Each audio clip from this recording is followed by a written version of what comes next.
We'll just give it another minute or two, see how many people will join.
Okay, well, we are going to go ahead and get started. Hi, and welcome to the DaCCoTA core training event for the month of May. We are the Clinical Research Resources and Facilities Core, and our presentation is giving more information on defining and determining if your project is human subjects research.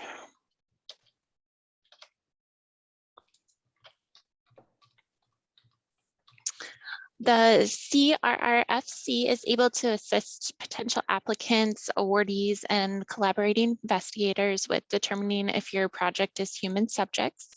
We have access to participants, biological specimen, and clinical data for your project.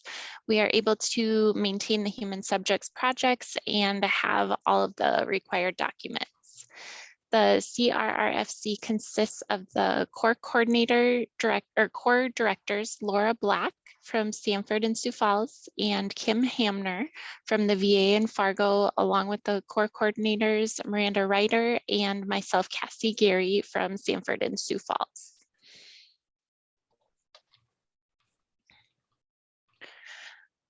Human subjects research has quite a few definitions. We use the NIH and the FDA. The NIH defines it as a living person about whom an investigator obtains data through intervening or interacting with the person or identifiable PHI or private information. Federal requirements to protect human subjects may apply to specimens such as cells, blood, and urine, residual diagnostic specimens, and medical information. Research involving existing data, documents, records, pathological specimen, diagnostic specimen, or tissues that are identifiable is considered human subjects research. The FDA is a little bit more broad with their definition and defines it as an individual who is or becomes a subject in research, either as a recipient of a test article or a control. A subject may either be a healthy human or a patient. A human subject includes an individual on whose specimen a medical device is used. Here are some examples of the human subjects research. Anytime you're asking participants to complete a research-related activity, whether it's taking investigational products like a medication, asking them to wear a device or have a device implanted, or asking them to fill out like a survey or a questionnaire. Biological specimens that can be identified like blood, urine, tissue, sputum, saliva, spinal fluid are just some examples. And then any patient data that can be identifiable. So that would have to include, you can have data that can be de-identified, and we'll go over that in the next slide, which would be considered non-human subjects, but the human subjects one would have to contain the 18 PHI elements that could be linked back to the identifiable data. The 18 elements are like names, dates, telephone numbers, geographic area, fax numbers, social security numbers, your email, your health plan numbers, medical record numbers, account numbers, certificates and license numbers, vehicle identifiers like your license plate, device identifiers like the serial numbers, and universal resource locators like your URL or IP addresses, biometric and identifiers like your finger or voice prints, and full face photographs or comparable image, or just any other unique identifying number, characteristic, or code. I just want to say one thing. If Cassie, can you go back quick? Yeah. In terms of the patient data, this is where it can get a little tricky identifying if it's considered human subjects or not. Even if data is shared with a collaborator and it doesn't contain the 18 elements of private identifiable information, if there is any way to potentially link that de-identified data back to identifiable data or re-identify it, then that's a way that it can kind of be connected to human subjects research. So when you're working with patient data, you really have to know how it's being shared, who it's being shared with, and what's all included in that.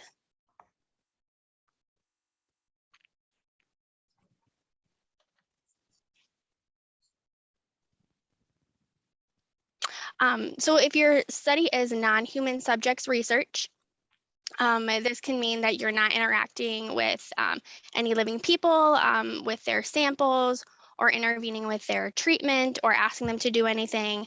If none of the investigators, collaborators, or the co-authors on that project have any access to information, data or biospecimens that could potentially be re-identified to patients or subjects, if your research is not FDA regulated, and if you are not conducting any human stem cell research. Next slide, please. So now that we kind of know what human subjects is, it's really good to look at how you can determine if a project is considered human subjects research in terms of an IRB or an institutional review board. So really based on the individual projects and even the individual institutions, an IRB will need to review projects to determine if they are human subjects by looking at the different project components to make that decision. So one way they do that is looking at how are human subjects involved in your project. If they are involved, the IRB will need to review that project and all of the components, such as protocols, consent documents, any supporting documents, whether that be questionnaires, scripts, anything that a human subject or a participant would see. And they do this to just ensure that safety and well-being of those human participants and all of the components. And even if you're unsure if your project involves human subjects or not, most IRBs have the ability to submit a form with them that will actually help them determine if your study is human subjects or not. When an IRB looks at those determinations and deciding whether a project is human research or not, some factors that they take into play would be the study participants, what activities we're doing in the study. Are we collecting something from the participants? Are we just looking at historical information? And then also looking at where that research activity is happening. Is it happening in a hospital? Is it happening in a public situation? Is it all, online? They're going to look at if any specimen or data is involved, and if so, how are these being obtained? And then they're also going to look at other components involved in terms of analyzing the data that we get, and then if you're going to share that data with any collaborators or external entities. And just a good thing to note, not all IRBs will view projects and human subject determinations the same. For example, here is a project that is being reviewed by the Sanford IRB and also being reviewed by a university IRB could view that project differently based on the information that they're given and based on the information that's happening at their specific institution. Next slide, please. So once that IRB has made that determination, if it's human subjects, that IRB will provide an approval letter once they have looked over all of those documents and components and they think those are sufficient for the project and are approved by the IRB. Throughout the duration of that project, so as long as it's up and running, any changes to the study design, the documents, and even the team, those need to be approved by the IRB before they are implemented. An IRB will do a review of that study annually to ensure the continued safety of those human participants. This is also known as a continuing review. And then the IRB will also need to know of any protocol deviations, reportable new information, or adverse events that were to occur.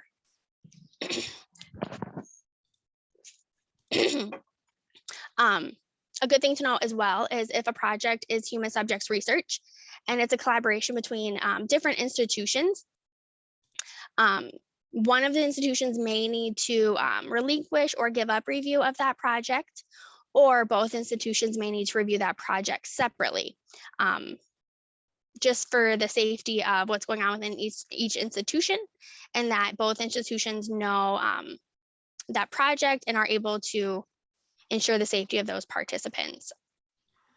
And then if your study is determined to be not human subjects, the IRB will provide a determination letter stating that this project's not human subjects, and then no further review or follow-up by the IRB is necessary. Next slide, please. So we just have a couple project examples that we threw together. Hopefully that we can talk through these and determine if these are human subjects research projects or not. Cassie, you're muted. So the first one, a Sanford physician wants to do research on patients who have been diagnosed with any type of cancer and are eligible for immuno-oncology therapy.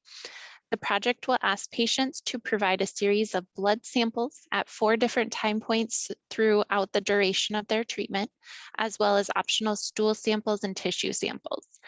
The project will also collect the following data on the patient's demographics, which is date of birth, gender, race, and ethnicity, type of immunotherapy received, health history, and outcomes of therapy. The specimens will be stored at the Sanford Biobank, and clinical data will be pulled from the patient's EMR and stored. No specimens or clinical data will be shared with outside institutions, and if shared, will be de-identified. Both data and specimens will be available for any potential future research. Is this human subjects research? What are your guys' thoughts? You can throw it into the chat too if you want.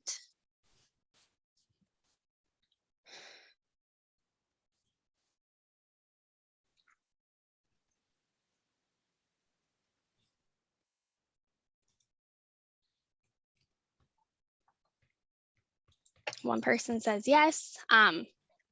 Do we know why it would be considered human subjects if so? What are the key takeaways that we can figure out that this would be human subjects research?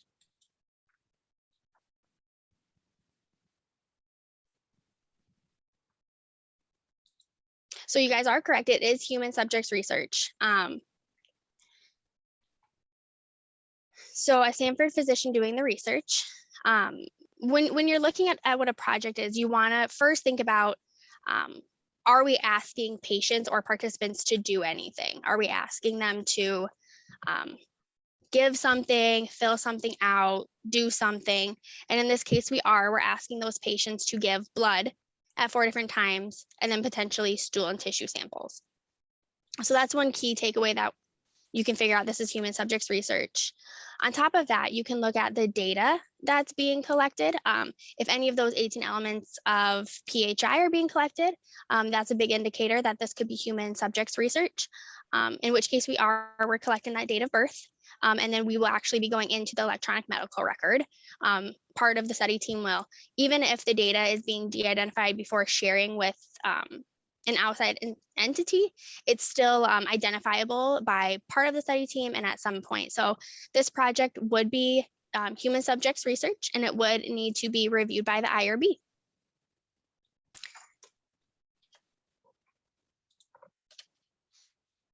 All right, and our second example, an investigator from South Dakota State University, Dr. Robertson, wants to do a research project that will review data collected from patients who had an intertrochanteric fracture that was treated with intramedullary nail fixation. The data from these patients will be collected from patients at Stanford from their EMR. The project will utilize the Honest Broker, which is a third party who pulls requested data and de-identifies it to obtain the data, and all data provided to Dr. Robertson from Stanford will be de-identified. The data collected will include demographics, which is gender, race, ethnicity, surgical procedure, medication given during care, including dosage and length, patient outcomes and complications, comorbidities, and relevant patient imaging, which are x-rays and CT scans. Dr. Robertson will analyze the data provided to him and create a publication from any significant findings he obtains. He will not share the data with anyone else. Is this human subjects research?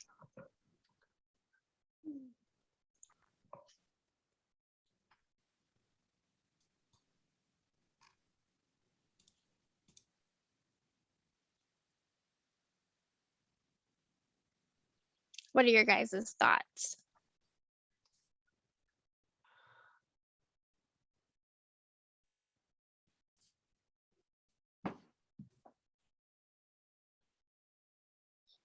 I see a couple say identifiable specimen. Sounds like it's trying to be generalizable to a population. So yeah, if we break this down, we're looking at it, and basically this investigator is not going to be asking participants or patients for anything from them, for them to do anything. And what he's really requesting is to do a chart review of patients' medical records, but he's going to actually pull them from an Honest Broker. So the investigator, Dr. Robertson, won't have any PHI information. He won't have any way to re-identify this information because he's using that third-party Honest Broker. So this to the IRB would be considered non-human subjects. It's minimal risk, and it's not going to be able to identify any patients from his research. So this would be a non-human subjects research based on how Dr. Robertson is collecting this information and what he's wanting to do with it and what's included within that data.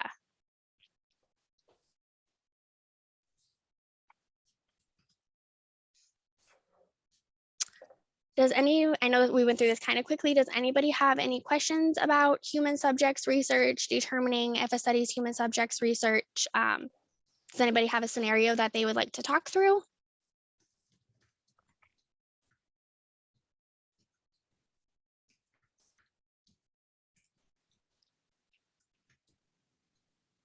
And if you guys are interested, I can have these slides distributed to everybody after this meeting as well, to save for future information. And then both Cassie and myself are the core coordinators for the Clinical Research Resources and Facilities Core. If you're working on a project and you are having a difficult time identifying if it's human subjects,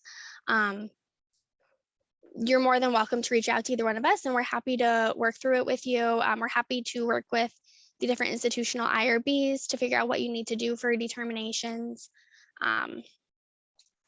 If you guys have any suggestions on core training events for the future, you can reach out to any of the core coordinators for the DaCCoTA, and we would be happy to add that to future training events. There was a question, Miranda.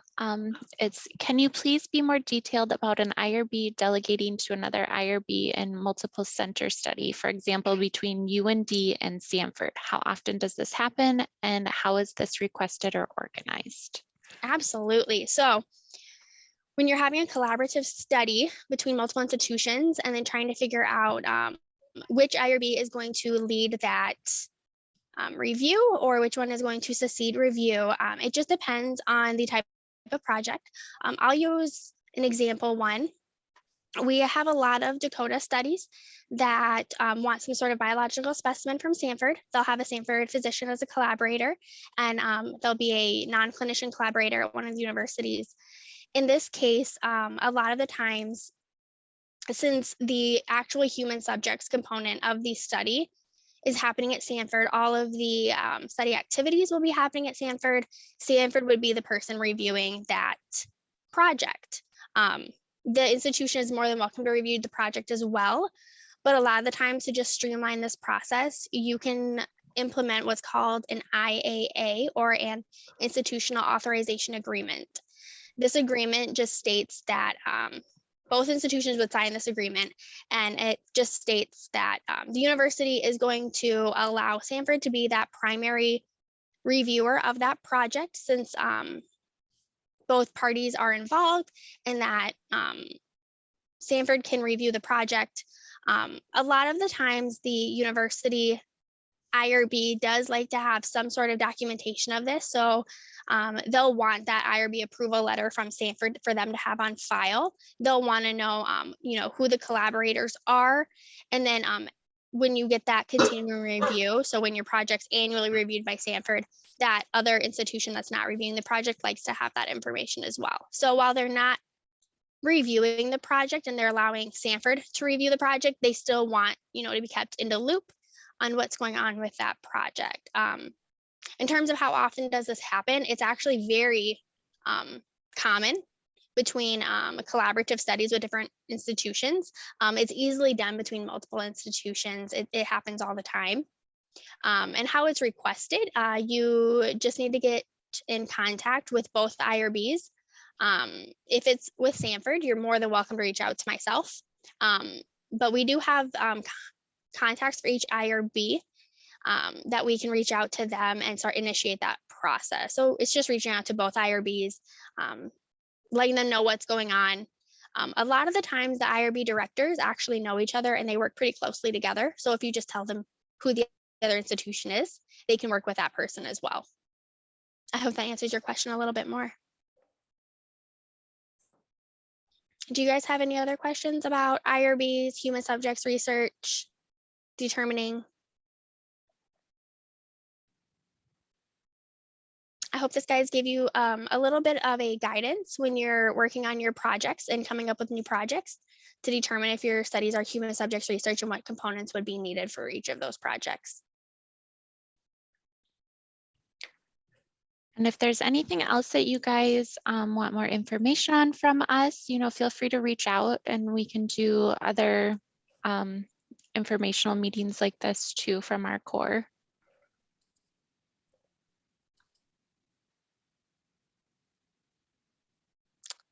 Thanks for joining, guys. Hope you have a great day. Thanks. Bye.